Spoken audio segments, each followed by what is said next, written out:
refreshed after a meal, and I hope you're not too sleepy after a meal. If I see anybody dozing, I'll call on you to answer a question. There you go. After going through the Bible in that research project and discovering lots of things that it said that I did not know it said before, and discovering that what I thought it said, it didn't really mean when you look at how it interprets itself, then the next question that came to my mind was, if this is what the Bible really teaches, where did the other idea come from, and why does everybody think that's the way it is?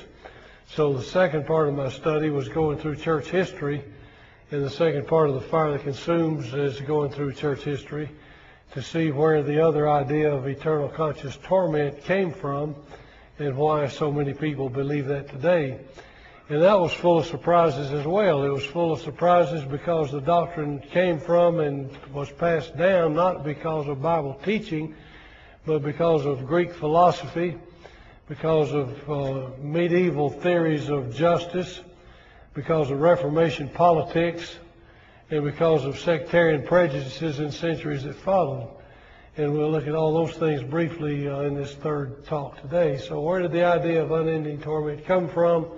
In one statement, it's summed up like this, that it came from pagan Greek philosophy's immortality of the soul doctrine versus the Bible teaching of divine creation.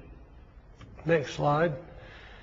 Socrates and his pupil Plato and his successor Aristotle, along with many other Greek philosophers, taught something that many of us grew up hearing and thinking came from the Bible, but actually is not found in the Bible and came from pagan Greek philosophy.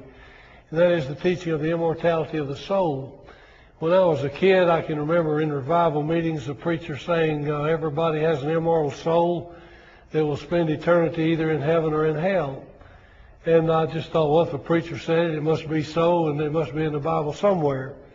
But what I discovered was, upon thorough study, the Bible never teaches that everybody has an immortal soul. In fact, the Bible never teaches that anybody has an immortal soul, except as God makes us immortal through His gift of salvation. Socrates and Plato and other Greeks, however, many other Greeks, not all of them, did believe in the immortality of the soul, and this is what they meant by that expression. They believed that the human being has two main parts which can be separated, and one is the body, which is made of earthly elements and which is mortal, meaning that it's capable of dying. And then they believe that the body is inhabited like a cage, like a squirrel in a cage. Inside our body there's living something they refer to as the immortal soul. And they believe that souls had always existed from eternity and would always continue to exist.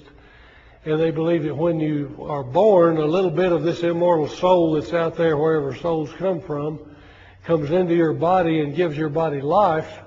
And that's the real part of you, and that's the part of you that will live forever.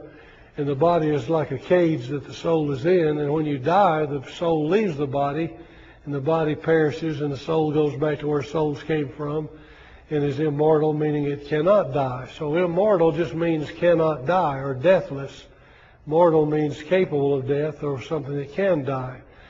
I remember when I was doing this research, one particular day I took a break and was walking around the block near our house in Alabama, and my best friend from third grade forward, who I thought was going to be here today, Joe, you let me down, lived down the street from me, and he was out in his yard, and he said, "What are you working on?" And I told him because he knew the general project. I said, "I was just working today on the idea of the immortal soul." And he said, "By the way, where did that idea come from?" I said, "Well, it's interesting you would ask right now because I was just reading about that." And I was actually reading in a work called the Phaedo, Phaedo, written by Plato, and it's about the death of Socrates.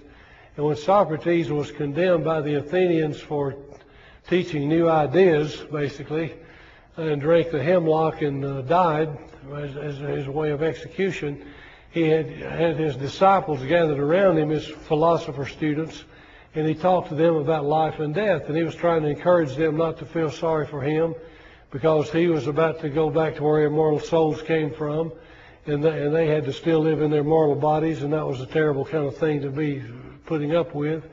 But he said the true philosopher is happy when he thinks of death, because that's freeing the soul from the body, and the soul can go back to where it came from.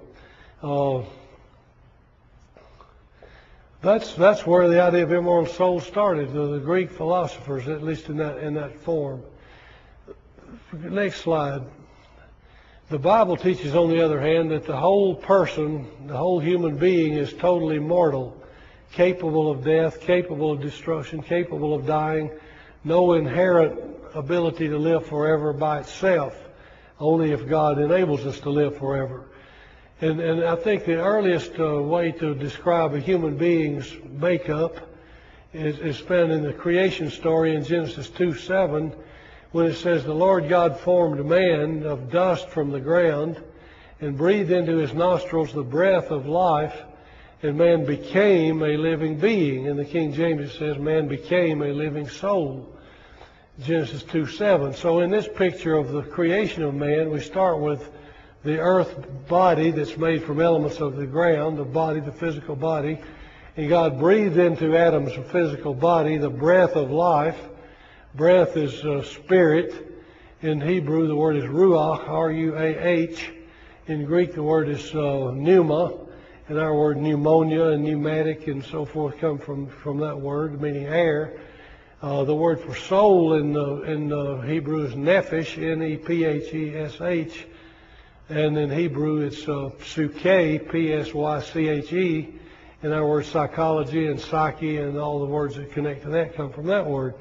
But in Hebrew and in Greek and in Latin and in English and in many other languages, I'm quite sure, the word for spirit is the same as the word for wind and the same as the word for breath.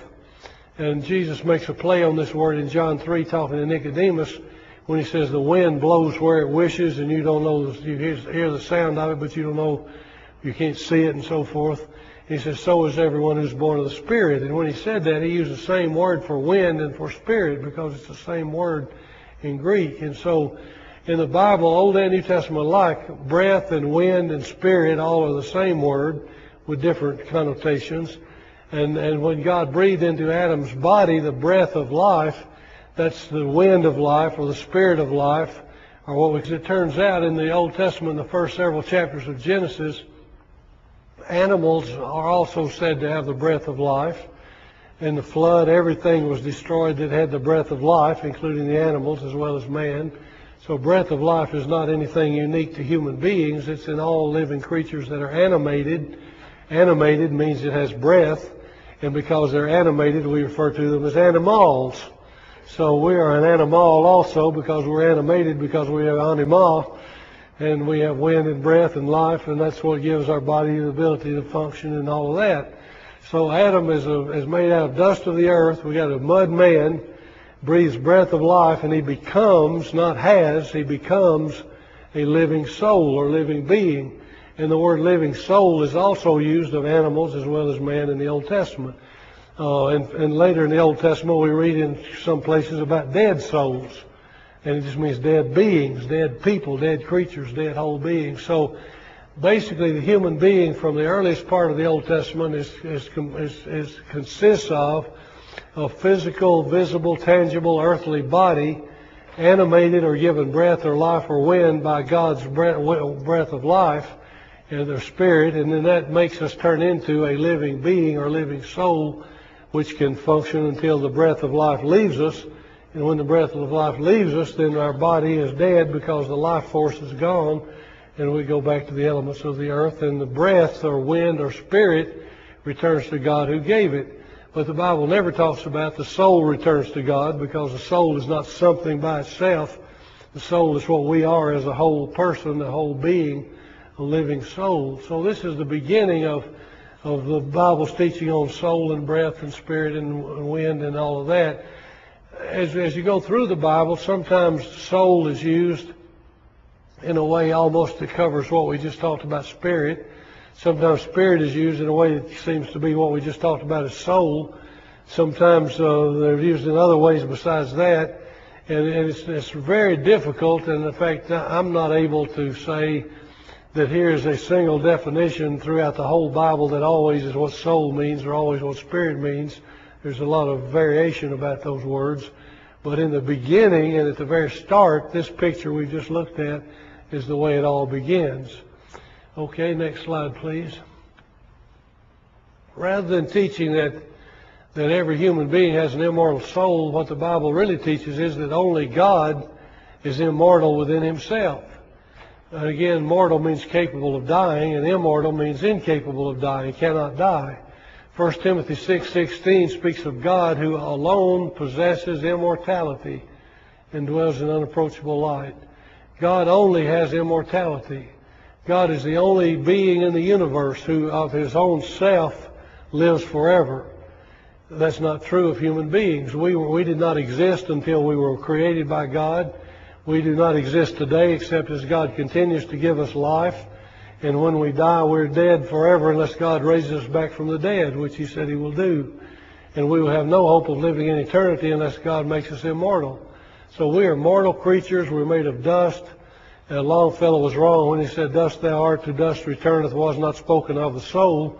It was spoken of the whole human being, because the soul is the person, the animated body, the living creature. As a matter of fact, if you look through the Bible in terms of the use of the word immortality as it applies to human beings, immortal or immortality, which again means deathlessness or deathless, the only time those words are ever used of human beings are as follows. They are always used of the saved, never used of the lost. 1 Corinthians 15 talks about the believers who will be raised immortal, incorruptible, and we'll have a body that's characterized by power, by glory, by all of these words. That's not talking about the lost. Nowhere in 1 Corinthians 15 is a description of the resurrection of the lost. The Bible never says anything about the lost being raised immortal. Every time it speaks of immortality, it's the righteous who by patience and good works seek after glory and honor and immortality, and will be given immortality and eternal life. So the human immortality is always the saved, never the lost. In the second place, it's always speaking of the whole person, never of a disembodied soul or spirit. Although the popular culture talks about immortal souls, whenever the Bible talks about human beings being immortal or having immortality, it's always the whole person. In the resurrection, when our body is recreated out of God's great memory bank, and then the body is reunited with the breath of life in an immortal form, and we put on immortality, and we put on clothed in immortality, and we're ready to live with God forever in new heavens and new earth. So it's always the saved, never the lost, always the whole person, never a disembodied soul or spirit. And in the third place, immortality for humans is always in the resurrection, and after that, never of now, never of creation. And although many people believe it, they are mistaken when they think that God created, destroyed forever and ever. That would be infinite punishment. So his reasoning doesn't even follow, but that's the way he reasoned. So Anselm came up with that doctrine, and that's still taught today by traditionalist authors and advocates who will often make that very same argument that Anselm made.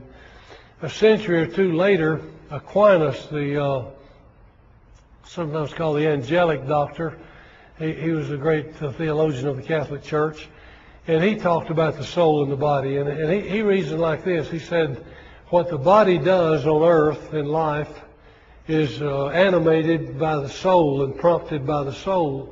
So if your body sins, it's because your soul kind of motivated it to do that, and your soul was working through your body. He, of course, believed in the soul being immortal and the body being mortal. So he said, therefore, since the soul is the most guilty of the two, the soul has to be punished more than the body does, which he said meant that when you die, your soul goes straight to hell.